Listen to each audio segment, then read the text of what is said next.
ये book rich dad poor dad book की series की सेकेंड बुक है। यदि आपने पहली book rich dad poor dad की समरी नहीं देखी है तो पहले वो देख लो। कैश फ्लो क्वाड्रेंट में लोगों को कैटेगराइज किया जाता है उनके पास पैसे कहाँ से आते हैं उसके आधार पर। लोगों के पास मेनली 4 जगहों से पैसे आते हैं और उन्हें ऑथर ने क्वाड्रेंट के 4 हिस्सों के रूप में बांटा है, जो है ESBI। E यानी कि एम्प्लॉयमेंट या फिर कहो तो एम्प्लॉय, S यानी कि स्मॉल बिजनेसेस या फिर सेल्फ एम्प्लॉयड, B यानी कि बिजनेस ओनर्स या फिर बिजनेसेस, I यानी कि इन्वेस्टर। क्वाड्रेंट के लेफ्ट हिस्से में आते हैं एम्प्लॉय और सेल्फ एम्प्लॉयड लोग, जबकि राइट हिस्से में वो लोग आते हैं जिनकी इनकम बिजनेसेस या फिर इन्वेस्टमेंट से आती है। अब ये आपके ऊपर है कि आपको इनकम क्वाड्रेंट के किस हिस्से से जनरेट करनी है। ऑथर के पुअर डैड ने उन्हें सलाह दी थी कि एजुकेशन के बाद या तो जॉब करो या फिर कोई से self employed profession like doctor, lawyer, accountant आदि में लग जाओ ताकि हर महीने इनकम आ जाए। जबकि उनके रिच डैड ने उन्हें एडवाइस दी थी कि ग्रेजुएट होने के बाद खुद का बिजनेस बनाओ और एक सक्सेसफुल इन्वेस्टर बन जाओ। तो चलिए बुक की समरी को स्टार्ट करते हैं। ये बुक 3 भागों में डिवाइडेड है। फर्स्ट पार्ट में क्वाड्रेंट के 4 अलग अलग हिस्सों के लोगों के बारे में बात की गई है कि उनका माइंडसेट या फिर उनका पर्सपेक्टिव कैसे है। सेकंड पार्ट है पर्सनल चेंज के ऊपर कि आपको क्या करना चाहिए ताकि आपका बेस्ट वर्जन बाहर आ सके। थर्ड पार्ट है कि आप एक सक्सेसफुल बिजनेसमैन और इन्वेस्टर कैसे बन सकते हो, और ये पार्ट आपकी मदद करेगा फाइनेंशियली फ्री होने में। तो चलिए स्टार्ट करते हैं पार्ट 1 से। Part 1 the cash flow quadrant. जो लोग जॉब को बहुत ही ज़्यादा महत्व देते हैं उनको समझाना बहुत ही मुश्किल होता है कि जॉब क्यों नहीं करना चाहिए। 1985 में ऑथर और उनकी पत्नी दोनों होमलेस थे, ना ही उनके पास जॉब थी और सेविंग भी नहीं थी। उनके बहुत से फ्रेंड उन्हें कहते थे कि तुम जॉब क्यों नहीं कर रहे हो, पर वे कुछ भी एक्सप्लेन नहीं कर पाते थे। 1989 में ऑथर मिलियनेयर बन गए थे और 1994 में वे फाइनेंशियली फ्री हो गए थे। ये सब ऑथर इसलिए बता रहे हैं कि पैसों को कमाने के लिए पैसे जरूरी नहीं है। तो अब क्वेश्चन ये आता है कि आखिर फाइनेंशियली फ्री होने के लिए क्या लगता है। तो इसका आंसर है ये लेता है ड्रीम, बहुत सारा दृढ़ निश्चय, जल्दी सीखने की इच्छा, proper use of God given assets, और लास्टली आपको किस क्वाड्रेंट से इनकम आनी चाहिए। तो मेरा आपसे क्वेश्चन है कि आखिर आपकी इनकम किस क्वाड्रेंट से आती है, कमेंट करके जरूर बताइएगा। आप चाहो तो आप चारों क्वाड्रेंट से एक साथ इनकम अर्न कर सकते हो। आप चारों ही क्वाड्रेंट से अमीर या फिर गरीब हो सकते हो। तो ये सब आपके हाथों में है कि आपको कौन सा क्वाड्रेंट चूज करना है। तो चलिए इन चारों क्वाड्रेंट के बारे में डिटेल्ड में बात करते हैं। ई क्वाड्रेंट आपके घर के पास काम करने वाले से लेकर कंपनी में जॉब करने वाले सभी इसी क्वाड्रेंट में आते हैं। इन लोगों की प्रायोरिटी होती है safe and secure job, plus जो इनको अच्छा पे करे और जहां से बेनिफिट भी मिलते रहे। पर आप सबको भी पता है कि आज के समय पे जॉब सिक्योरिटी बस एक मजाक बनकर रह गई है, और इसका हाल ही में एग्जाम्पल आपने कोरोना में जरूर देखा होगा कि आपके आसपास या फिर हो सके तो आपके पेरेंट्स को भी कहीं जॉब से निकाल दिया गया होगा। क्योंकि जब भी कंपनियों में या फिर कहीं पर भी कैश क्रंच आता है तो सबसे पहले एम्प्लॉयज़ को ही निकाला जाता है ताकि कंपनी में कैश क्रंच थोड़ा कम हो सके। खैर, एम्प्लॉय होने का भी एक अलग ही फायदा है कि आपको हर महीने इनकम आती रहेगी। आप जितने समय काम करोगे उस हिसाब से आपको तनख्वाह आती रहेगी। इस क्वाड्रेंट यानी कि सेल्फ एम्प्लॉयड क्वाड्रेंट, इस क्वाड्रेंट में वो लोग आते हैं जो कि खुद के बिहाफ पर काम करते हैं, लाइक डॉक्टर, अकाउंटेंट, इंजीनियर, आपके घर के सामने किराने वाला। अब आप में से बहुत से बोलेंगे कि ये तो बिजनेस रन कर रहे हैं। तो मैं आपको बता दूं ये बिजनेस ओनर से थोड़े डिफरेंस है, क्योंकि यदि ये अपनी दुकान पर या फिर कहो तो अगर डॉक्टर अपने क्लिनिक पर 1 मिनट भी नहीं रहेगा तो उसका बिजनेस चलेगा ही नहीं। प्लस ये लोग दूसरों पर भरोसा भी नहीं करते हैं, अनलाइक बिजनेस ओनर करते हैं, और इनके पास जो स्किल होती है वो स्पेसिफिक होती है, लाइक उसको कोई और परफॉर्म कर ही नहीं सकता। इस क्वाड्रेंट के लोग जितने टाइम तक अपने बिजनेस पर या फिर प्रोफेशन पर रहेंगे तब तक ही पैसा कमाएंगे। उसके बाद में उनको पैसा आना बंद हो जाएगा। यदि उनकी स्किल्स भी आउटडेटेड हो जाती है तो भी उनके पास पैसा आना बंद हो सकता है। बी क्वाड्रेंट, ये लोग इस क्वाड्रेंट के लोगों से अपोजिट होते हैं। बी क्वाड्रेंट के लोग चारों क्वाड्रेंट के लोगों से घिरे हुए रहते हैं। सेल्फ एम्प्लॉयड लोग अपना काम दूसरों को डेलीगेट यानी कि बांटना नहीं चाहते हैं, जबकि बी क्वाड्रेंट के लोगों का मानना है कि मैं ये काम क्यों करूं जबकि कोई मेरे बिहाफ पर ये काम कर सकता है। और इस कैटेगरी में आते हैं Henry Ford, Jeff Bezos, Elon Musk. और इनमें सबसे बड़ी क्वालिटी होती है कि ये लोगों को मैनेज करना जानते हैं और साथ ही ये बहुत ही बड़े अच्छे लीडर होते हैं। आई क्वाड्रेंट, ये लोग पैसों से पैसा बनाते हैं, यानी कि इस क्वाड्रेंट के लोग खुद काम नहीं करते बल्कि पैसे उनके लिए काम करते हैं। जिस प्रकार क्रिकेटर्स का प्लेग्राउंड स्टेडियम होता है, ठीक उसी प्रकार अमीर लोगों का प्लेग्राउंड आई क्वाड्रेंट होता है। चाहे लोग कहीं से भी पैसे कमाए, पर यदि इन्हें अमीर बनना है तो उन्हें आई क्वाड्रेंट में आना ही पड़ेगा। और अमीरों और दूसरे लोगों के बीच सबसे बड़ा डिफरेंस यही है कि अमीर लोग अपनी इनकम का 70% इन्वेस्टमेंट से रिसीव करते हैं और 30% से भी कम ई क्वाड्रेंट से, वो भी तब करते हैं जब वे खुद ही की कंपनी में काम करते हैं। For example Mukesh Ambani, Elon Musk, ये लोग अपनी ही कंपनी में काम करते हैं और उसे ग्रो करते हैं और उसी से ही ई क्वाड्रेंट की तरह सैलरी भी लेते हैं। जबकि वहीं पुअर और मिडिल क्लास की 80% इनकम ई या फिर एस क्वाड्रेंट से आती है और 20% इनकम इन्वेस्टमेंट से आती है और कईयों की तो वो भी नहीं आती है। ये तो बात हो गई चारों क्वाड्रेंट की। तो यदि आप भी ई या एस क्वाड्रेंट में हो तो आपको भी क्वाड्रेंट चेंज करने की ज़रूरत है, क्योंकि क्वाड्रेंट के राइट साइड आना ही होगा, अन्यथा आप हमेशा पैसों के लिए तरसते ही रहोगे। और क्वाड्रेंट चेंज करने के लिए जो भी आपको कोर बिलीफ्स है उन्हें भी बदलना होगा, क्योंकि बहुत सारे लोग ई क्वाड्रेंट से एस क्वाड्रेंट और एस क्वाड्रेंट से आई क्वाड्रेंट या फिर बी क्वाड्रेंट की तरफ चेंज होना तो चाहते हैं, पर उनकी मेंटलिटी इस प्रकार बनी होती है कि वे फेल हो जाते हैं। ठीक उसी प्रकार एस क्वाड्रेंट के लोग भी बी क्वाड्रेंट में शिफ्ट होने की कोशिश तो करते हैं, पर बहुत ही कम लोग सक्सेस हो पाते हैं, क्योंकि लेफ्ट साइड से राइट साइड जाने के लिए आपके पास टेक्निकल स्किल्स, ह्यूमन स्किल्स के साथ साथ एक प्रॉपर माइंडसेट भी जरूरी है। क्योंकि आपने भी देखा होगा कि आपके आसपास की दुकानों की टी कॉफी स्टारबक्स से भी अच्छे होते हैं, पर फिर भी वे स्टारबक्स जितने सक्सेसफुल नहीं हो पाते हैं, क्योंकि उनके पास स्टारबक्स को चलाने वाला माइंडसेट होता ही नहीं है। इसके अलावा बहुत सारे लोग आज़ादी की जगह सिक्योरिटी को चूज करते हैं, क्योंकि उन्हें स्कूल और घर दोनों जगहों पर यही सिखाया जाता है कि अच्छे नंबर लाओ और कोई अच्छी सी जॉब देखकर सेटल हो जाओ। और इसी वजह से 90% पॉपुलेशन ई या फिर कहो तो एस क्वाड्रेंट में ही फंसी रहती है।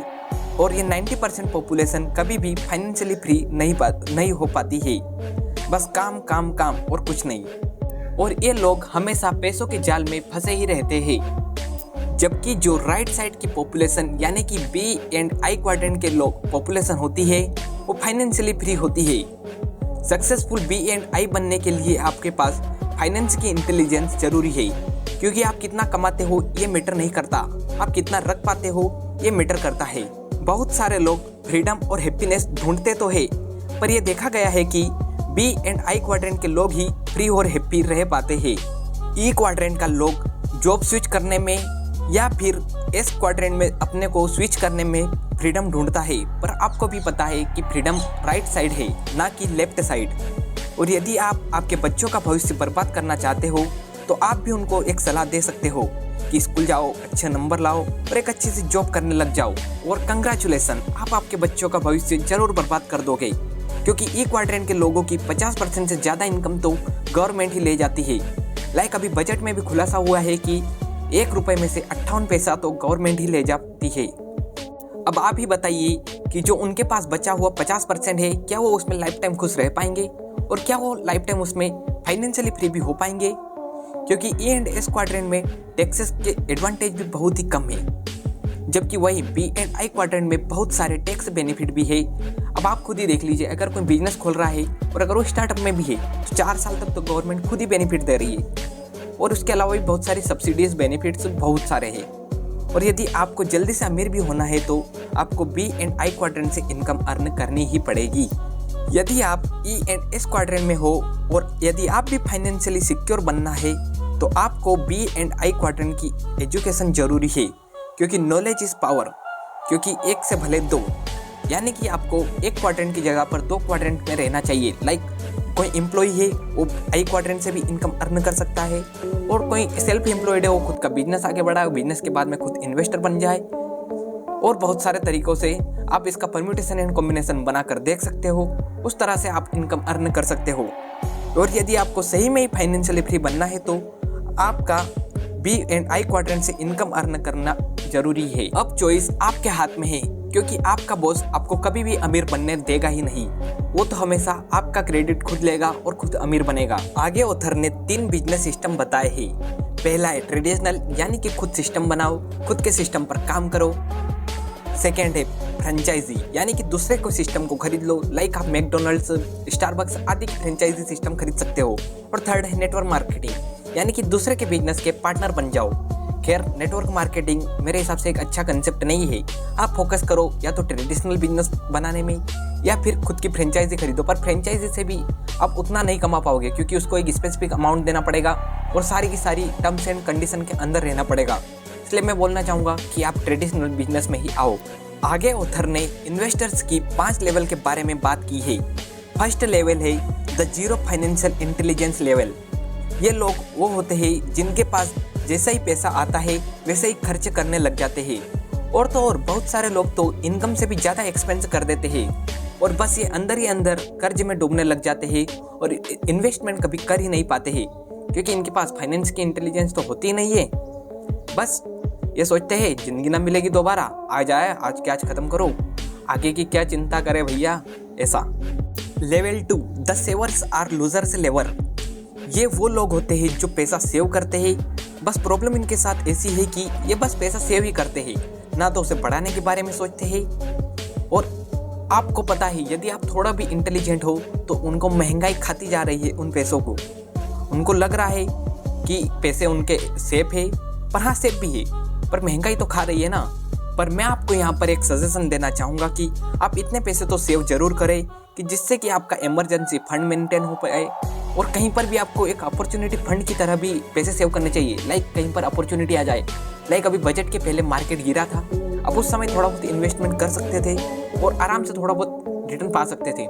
और कोविड के टाइम पर भी ऐसे जो सेव करते हैं पैसे, उनके बहुत ही मजे थे। Level 3 the I am too busy level. इस लेवल में वो लोग आते हैं जो बहुत ही ज़्यादा बिजी होते हैं अपने खुद के एम्प्लॉयमेंट में या फिर सेल्फ एम्प्लॉयड में, और इनको इन्वेस्टमेंट सीखने के लिए भी टाइम नहीं है क्योंकि इनको करियर, फैमिली, वेकेशन आदि में फुर्सत ही नहीं है। इसलिए ये अपने पैसों को किसी ऐसे बंदे को देते हैं ताकि वो इनके बिहाफ पर मैनेज करे और इनके लिए रिटर्न कमा कर लाए। पर बहुत सारे लोग इनमें से पोंजी स्कीम्स के शिकार हो जाते हैं या फिर बहुत सारे लोग अपने पैसे गंवा देते हैं और फिर ये अपने एडवाइज़र, मार्केट और गवर्नमेंट को ही ब्लेम करते रहते हैं। और सबसे बड़ी बात ये कि ये इतने पैसे गंवाने के बाद भी कुछ सीख नहीं पाते। लाइक यदि आप खुद इन्वेस्टमेंट करते हो, आप यदि पैसे गंवाते हो तो आप उससे ज़रूर कुछ ना कुछ लर्निंग आउटकम निकलता है, पर इनके साथ में ऐसा होता ही नहीं है क्योंकि ये तो दूसरों के भरोसे बैठे रहते हैं। Level 4 the I am a professional level. ये इन्वेस्टर एस क्वाड्रेंट के बंदों की तरह होते हैं। ये खुद अपनी रिसर्च करते हैं और इन्वेस्ट करते हैं।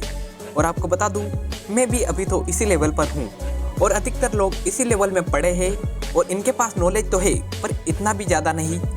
और बहुत सारे लोग तो अपने नॉलेज को वहीं पर एक सीमित कर लेते हैं, वो ज़्यादा कुछ सीखना चाहते ही नहीं है। पर यदि आप लेवल 4 के इन्वेस्टर है तो एजुकेशन लेने लग जाओ तो ये लेवल 5 के इन्वेस्टर बन सकते हैं। Level 5 the capitalist level. ये इन्वेस्टर रिचेस्ट लोगों की श्रेणी में आते हैं। कैपिटलिस्ट इन्वेस्टर बिजनेस ओनर होने के साथ साथ इन्वेस्टर भी होते हैं। लाइक आप इन्हें शार्क टैंक में देख ही सकते हो। और ये लोग खुद के पैसों के साथ साथ लोगों का भी पैसा इन्वेस्ट करते हैं। लाइक वॉरेन बफेट जो बर्कशायर हाथवे के द्वारा सभी शेयर होल्डर्स का पैसा भी इन्वेस्ट करते हैं। और अब आप कमेंट करके बताइए कि आप इन्वेस्टिंग की कौन सी लेवल पर हो, क्योंकि आगे आपको मैं कुछ ज़रूरी बात बताने जा रहा हूँ। हाँ तो भाई, यदि आप इन्वेस्टिंग की लेवल 1 पर हो, यानी कि आप ग्राउंड लेवल पर हो, तो यदि आप भी कर्जे के बोझ के तले दबे हो तो बस लग जाओ इन्हें क्लियर करने पर। और इसके लिए आपको चाहिए डिसिप्लिन और उसके साथ में सीखिए, क्योंकि धीरे धीरे आपको पहले खुद का कर्जा दूर करना पड़ेगा, फिर एक इमरजेंसी फंड क्रिएट करना पड़ेगा और फिर धीरे धीरे आपको लेवल आगे बढ़ाती रहनी पड़ेगी। और यदि आप लेवल 2 पर हो तो आप इन्वेस्टिंग के ऊपर जानकारी लो, कोर्सेस लो, कहीं की भी, whether stock market, real estate, crypto, anything, जहां पर भी आपका इंटरेस्ट हो वहां की। और यदि आप भी अभी सोचते हो कि बहुत ही ज़्यादा रिस्क है तो ठीक है, आपके पैसे आपके पास में रखिए और मैं भी देखता हूँ कि वो कितना बढ़ते हैं, और आप भी देखिए कि क्या पता वो रात में और ज़्यादा बढ़ जाए। और वहीं यदि आप लेवल 3 पर हो तो आप भी लेवल 2 के सिमिलरली हो, क्योंकि आप सब कुछ गंवा कर भी कुछ नहीं सीख रहे हो। तो यदि आप भी लेवल 3 से मूव करना चाहते हो तो खुद के पैसों पर कंट्रोल लो और इन्वेस्टमेंट करने लग जाओ ताकि आप लेवल 4 में आ सको। और यदि आप लेवल 4 पर हो तो कंग्रेचुलेशंस, क्योंकि आप उन 2 से 5% लोगों में हो जो इन्वेस्टिंग करते हैं। तो बस अब आप और सीखो और इन्वेस्ट करते रहो। और यदि आप लेवल 5 पर हो तो भाई क्या कहने, मेरे पास अल्फाज ही नहीं है आपके लिए कुछ कहने पर। खैर मैं आपको इतना ही कह सकता हूँ कि आप नई नई चीज़ की एजुकेशन लो और उनके ऊपर काम करते रहो, ताकि आप आपके जो भी शेयर होल्डर्स हैं उनके पैसे बढ़ाते रहो। आगे जाने से पहले कमेंट करके बताइए क्या कि आप कौन से लेवल पर हो और आगे आप कौन से लेवल पर जाना चाहते हो, क्योंकि लिखी हुई चीज़ें दिमाग में ज़्यादा जल्दी क्रैश होती है। इसलिए आप लिख सकते हो, चाहे आप किसी पेज पर लिखो या फिर कमेंट कर सकते हो, ताकि मेरा भी इंगेजमेंट बढ़ जाए। आगे ऑथर ने चैप्टर 6 में बात कही है कि आप पैसों को अपनी आंखों से नहीं देख सकते हो, क्योंकि पैसे एक आइडिया है जो आपके माइंड द्वारा क्लियरली देखा जाता है। और यदि आप भी पैसों को माइंड से देखना चाहते हो तो उसकी पहली स्टेप है फाइनेंशियल लिटरेसी। सेकेंड स्टेप है रियल रिस्क को रिकॉग्नाइज करना और सीखना। अभी भी बहुत सारे लोग मानते हैं कि इन्वेस्टिंग रिस्की है, पर मैं मानता हूं कि अनएजुकेटेड होना ज़्यादा रिस्की है, क्योंकि इन्वेस्टिंग ही एक ऐसी फील्ड है जहां पर आप एक प्रोफेशनल बंदे को भी हरा सकते हो आपकी सूझबूझ और नॉलेज से, जिसके बारे में हम साइकोलॉजी ऑफ मनी बुक में बात करेंगे। Part 2, bringing out the best in you. इस पार्ट का मेन फोकस आपको मेंटली प्रिपेयर करने पर है, ताकि आपका खुद का पर्सनल डेवलपमेंट हो और आप नई चीज़ों को सीखने से ना तो ज़्यादा डरे और आप खुद चाहे कि आप खुद बिजनेसमैन या फिर इन्वेस्टर बनने की सोच लाए। बहुत सारे लोग बोलते हैं कि आई कैंट अफोर्ड इट, तो उसकी जगह पर आप कह सकते हो कि how can I afford it, और बहुत सारे तरीक़ों से, ताकि आपका मेंटल डेवलपमेंट हो, क्योंकि शब्दों में बहुत ही ज़्यादा ताकत होती है। ये आपने भी सुना होगा। आपने अगर the power of subconscious mind book में सुना होगा, तो यदि आप जो अपने माइंड को बोलते हो तो आपका माइंड वही सीखता है। यदि आप उसको पैसों के लिए ट्रेन करोगे तो पैसे के बारे में सीखेगा, और यदि आप उसको ऐसा ही खुला कर दोगे तो कुछ सीख ही नहीं पाएगा। तो जो लोग जॉब सिक्योरिटी की जगह फाइनेंशियल सिक्योरिटी चाहते हैं, उन्हें खुद के अंदर चेंज लाना ही होगा। जो पहले से सेट पैटर्न है उन्हें बदलना होगा और खुद के पैशन को ढूंढकर उसे फॉलो करना होगा, और अपने पैशन के आसपास ही एक सिस्टम बनाना होगा, ताकि आप उस सिस्टम से अमीर बन सको। क्योंकि हम कुछ भी बन सकते हैं यदि हम चाहे तो, क्योंकि यदि आप लेफ्ट साइड हो तो बहुत ही ज़्यादा रिस्की लाइफ जी रहे हो। यदि आपको सही में ही सिक्योरिटी चाहिए तो आपको राइट साइड आना ही होगा, क्योंकि लेफ्ट साइड की सिक्योरिटी एक मिथ के बराबर ही। यदि आप वही करोगे जो आप सब कर रहे हैं, तो आपके पास भी वही होगा जो सबके पास है। आप मिडिल क्लास हो तो आप मिडिल क्लास में ही रह जाओगे, पुअर हो तो पुअर ही रह जाओगे। इसलिए अपने काम के तरीके बदलो। तो यदि आपको अमीर बनना है तो वो करो जो रिच लोग करते हैं, ना कि वो जो सारे के सारे लूजर करते हैं। रिच होने के लिए फाइनेंशियल इंटेलिजेंस के साथ साथ इमोशनल इंटेलिजेंस भी बहुत ज़रूरी है, क्योंकि जैसे ही पैसों को खोने का डर आता है, लोग इमोशंस में बह जाते हैं। इसके लिए आपको सिक्योरिटी की जगह फ्रीडम चूज़ करना होगा। बहुत सारे लोग बिजनेस स्टार्ट करते हैं और यदि उसमें थोड़ा सा भी नुकसान हो जाता है तो फिर वे खुद के मन में सोच लेते हैं कि बस बिजनेस अपने बस की बात नहीं है और मेरे को कहीं पर जॉब करना ही ज़्यादा सही है। इसके साथ साथ आपको रिस्क अवॉइड करने की जगह रिस्क को मैनेज कैसे करते हैं वो सीखना होगा। आई कैंट अफोर्ड की जगह पर आप how can I afford it जैसे वर्ड यूज कर सकते हो, क्योंकि रिच हमेशा पैसों को इन्वेंट करते हैं। आपको खुद के अंदर बैंक की तरह सोच लानी पड़ेगी, ना कि बैंकर की तरह। यानी कि अगर कुल मिलाकर बात की जाए तो आपको मेंटली प्रिपेयर होना पड़ेगा यदि आपको सक्सेसफुल बिजनेसमैन या फिर इन्वेस्टर बनना है तो। और इसके लिए आपको सेल्फ डेवलपमेंट करना पड़ेगा, खुद से सीखना पड़ेगा और बहुत सारी चीज़ों को ट्राई करना है, फेल होना है, उसके बाद में ट्राई करना है, फिर सीखना है और सीखते रहना है, क्योंकि सीखना बंद तो जीतना बंद। Part 3, how to become a successful businessman and investor. तो यदि आप सक्सेसफुल बिजनेसमैन या फिर इन्वेस्टर बनना चाहते हो तो सबसे पहले बेबी स्टेप्स लो, क्योंकि भागने से पहले थोड़ा चलना पड़ता है। बहुत सालों पहले एक स्टडी हुई थी कि रिच और पुअर लोगों के बीच में सबसे बड़ा डिफरेंस क्या है। तो रिच लोगों के बीच में 3 क्वालिटीज़ निकली है। फर्स्ट है, वे हमेशा लॉन्ग टर्म विजन रखते हैं और उसके हिसाब से प्लान बनाते हैं। सेकेंड, वे हमेशा डिलेड ग्रेटिफिकेशन, यानी कि बाद में जो सेटिस्फेक्शन या फिर ग्रेटिफिकेशन मिलता है उस पर बिलीव करते हैं, और वे पावर ऑफ कंपाउंडिंग को अपने फेवर में यूज़ करते हैं। जबकि वही पुअर लोगों में भी 3 क्वालिटीज़ होती है। वे हमेशा शॉर्ट टर्म विजन बनाते हैं। सेकेंड, वे हमेशा इमीडिएटली ग्रेटिफिकेशन पर जाते हैं। आज पैसा कमाया, आज का आज उससे फ़ायदा उठा लो और बात खत्म। उसके अलावा वे पावर ऑफ कंपाउंडिंग को एब्यूज़ करते हैं। लाइक वे इसको फॉलो नहीं करते हैं प्रॉपरली। तो यदि आपको भी अमीर बनना है तो आपको अपने रूल्स चेंज करने पड़ेंगे। खुद को एजुकेट करो और बी और आई क्वाड्रेंट के लोगों की तरह सोचो। आगे ऑथर ने 7 स्टेप्स दिए हैं जो कि आपको फाइनेंशियली फास्ट ट्रैक पर ला देंगे। Step 1, it's time to mind your own business. यह स्टेप बहुत ही ज़्यादा इम्पोर्टेंट है। इसके बारे में rich dad poor dad book में भी बात हुई थी। माइंड योर ओन बिजनेस का मेन फोकस है आपको अपने असेट कॉलम को इंक्रीज करने पर है, क्योंकि बहुत सारे लोग दूसरों के यहाँ पर काम करते हैं और उनका असेट कॉलम इंक्रीज या फिर मजबूत करवाते हैं, जबकि खुद के असेट कॉलम में कुछ असेट होती ही नहीं है। वे इनकम कमाते हैं और लाइबिलिटीज में लगा देते हैं। जितनी इनकम आती है उससे ज़्यादा उनकी एक्सपेंसेस होती है और उसके अलावा लाइबिलिटीज ले लेते हैं और कभी भी वे असेट बना ही नहीं पाते हैं। तो यहाँ पर आपको मेन फोकस करना चाहिए खुद की असेट बनाने में।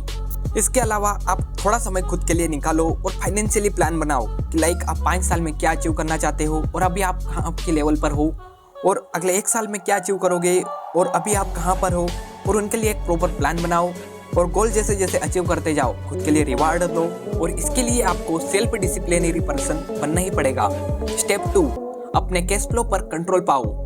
जो लोग अपने कैश फ्लो पर कंट्रोल नहीं कर पाते हैं वे हमेशा उन लोगों के लिए काम करते हैं जिनका अपने कैश फ्लो पर कंट्रोल होता है। लाइक जितने भी ई और एस क्वाड्रेंट के लोग हैं वे अपने कैश फ्लो पर कंट्रोल कर ही नहीं पाते हैं, क्योंकि जब तक वो पैसा कमाएंगे तब तक ही उनके पास कैश फ्लो आएगा, और जैसे ही उन्होंने काम करना बंद किया उनके पास में कैश फ्लो आएगा ही नहीं, और वे हमेशा इसी चक्कर में रेट रेस में फंसे रहते हैं। तो अपने कैश फ्लो पर कंट्रोल लाओ और रेट रेस से बाहर आ जाओ। कैश फ्लो पर कंट्रोल पाने के लिए आपको 2 काम करने पड़ेंगे। पहला है पे योर सेल्फ फर्स्ट और सेकेंड है पर्सनल डेट को कम करने पर फोकस करो। स्टेप 3, रिस्क और रिस्क के बीच में अंतर जानो। बिजनेस और इन्वेस्टिंग रिस्की नहीं है, पर इनके बारे में यदि एजुकेशन नहीं है तो वो बहुत ही ज़्यादा रिस्की है। और सबसे बड़ा रिस्क तो मैं ये मानूंगा कि यदि आप क्वाड्रेंट के लेफ्ट साइड हो, यानी कि आप एम्प्लॉयमेंट या फिर सेल्फ एम्प्लॉयड हो तो, और आपको भी धीरे धीरे अपने रिस्क को मैनेज करना होगा और आपको धीरे धीरे फाइनेंशियली फास्ट ट्रैक पर आना होगा। और रिस्क को मिटिगेट आप एजुकेशन लेकर भी कर सकते हो। कुछ भी नई चीज़ों के बारे में सीखो, इससे आपकी रिस्क बहुत ही कम हो जाएगी। स्टेप 4, डिसाइड करो कि आप किस तरह के इन्वेस्टर बनना चाहते हो। पार्ट 1 में हमने 5 लेवल के बारे में बात तो की थी, उसके अलावा भी मैं आपको 3 टाइप के इन्वेस्टर और बताता हूँ। टाइप ए, जो प्रॉब्लम को ढूंढते हैं और उसे सॉल्व करते हैं। टाइप बी, जो खुद क्वेश्चन करते हैं और उनका आंसर ढूंढने की कोशिश करते हैं, लाइक कहाँ इन्वेस्टमेंट करना चाहिए, रियल एस्टेट बाय करना चाहिए या नहीं, स्टॉक्स अच्छे है या नहीं, क्रिप्टो करेंसी में जाऊँ या फिर इधर जाऊँ या उधर जाऊँ या फिर बैंक में ही पैसे रखूँ। टाइप सी, ये फाइनेंशियली अनएजुकेटेड होते हैं, लेवल 1 की तरह। अब आप कमेंट करके बताइए कि आप किस टाइप के इन्वेस्टर बनना चाहते हो। स्टेप 5, मेंटर्स को ढूंढो। यदि आपको किसी भी चीज़ में जल्दी सक्सेसफुल या फिर सफलता चाहिए तो आपको उसी फील्ड का मेंटर ढूंढना ही पड़ेगा।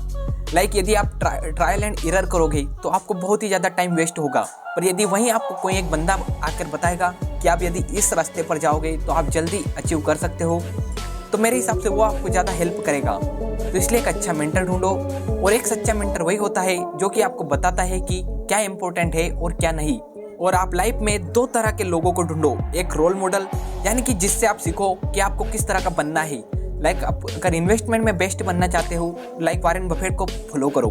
और एक रिवर्स रोल मॉडल को देखो कि जिसने बहुत सारी गलतियां की है, लाइक अनिल अंबानी, जिनके पास पैसे बहुत थे पर उन्होंने धीरे धीरे ऐसे काम किए कि उनके पास अब पैसे है ही नहीं।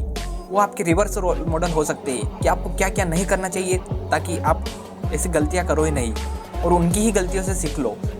स्टेप 6, अपनी डिसअपॉइंटमेंट्स को अपनी स्ट्रेंथ बनाओ। जब भी आप फेल होते हो तो आपके पास एक चीज़ जरूर आती है, वो है लर्निंग, और वो लर्निंग बहुत ही ज़्यादा प्राइसलेस होती है। और जो भी आप उससे सीखते हो उसे अपनी स्ट्रेंथ बनाओ और एक्शन लेते रहो ताकि आप फास्ट लेन में आ सको। लाइक नाइकी कहता है ना, जस्ट डू इट। आपने यदि किसी चीज़ में फेल हुए, उससे कुछ सीखा, उस सीखने की चीज़ को जल्दी से जल्दी इम्प्लीमेंट करो और कुछ नया बना के दिखाओ, क्योंकि डिसअपॉइंटमेंट्स आपके लिए स्ट्रेंथ बनती रहती है। और यदि आप डिसअपॉइंटमेंट से डर जाते हो तो आप वहीं के वहीं रह जाते हो। Step 7, the power of faith. यदि आप खुद में फेथ रखते हो तो आप कुछ भी अचीव कर सकते हो। यदि आप खुद से बोलते हो कि मैं रिच हो सकता हूँ, तो दुनिया में कोई भी ताकत नहीं है जो कि आपको रोक सकती है अमीर बनने से। इसलिए फेथ इन योर सेल्फ और आज से ही शुरुआत करो, क्योंकि यदि आपका खुद में फेथ है ही नहीं तो आप कर भी क्या पाओगे। आप खुद से बोलोगे कि मैं तो लूज़र हूँ, मैं तो मेंटली डिसअपॉइंटमेंट हूँ, तो आप रहोगे भी ऐसे ही लाइफ में। और यदि आप खुद से बोलोगे कि हाँ मैं मेंटली कुछ भी अचीव कर सकता हूँ, तो आप रियलिटी में भी कर लोगे। और इसके ऊपर भी बहुत सारी बुक लिखी है, like think and grow rich, the power of your subconscious mind, और भी बहुत सारी। इन्हीं 7 स्टेप्स ने ऑथर को तो जीरो से हीरो बना दिया। अब आपकी बारी है जीरो से हीरो बनने की। कंक्लूजन पार्ट में ऑथर ने बताया है कि बी योर सेल्फ और लॉन्ग टर्म इन्वेस्टर बनने पर फोकस करो। एक जगह पर बैठो और खुद के लिए प्लान बनाओ कि आप किस तरह की लाइफ अपने लिए अचीव करना चाहते हो, और उसके लिए फिजूल खर्ची कम कर सकते हो। कर्ज और लाइबिलिटी कम करने पर फोकस करो। जितनी चादर है उसे में पैर फैलाना सीखो। इन्वेस्ट करो ताकि डिजायर्ड गोल पा सको और फाइनेंशियली फ्री हो जाओ। हमेशा सिंपल रहो, फैंसी बनने की कोशिश मत करो। सो गाइज, ये वीडियो यहीं पर एंड होता है। तो यदि आपको ये वीडियो पसंद आया है तो वीडियो को लाइक कर दो, चैनल को सब्सक्राइब कर दो, और हाँ एक प्यारी सी कमेंट भी जरूर कर सकते हो ताकि मेरा भी एंगेजमेंट बढ़ता रहे और मैं आपके लिए ऐसे वीडियो लाने के लिए मोटिवेट रहता रहूँ। सो बाय बाय गाइज, मिलते हैं नेक्स्ट वीडियो में।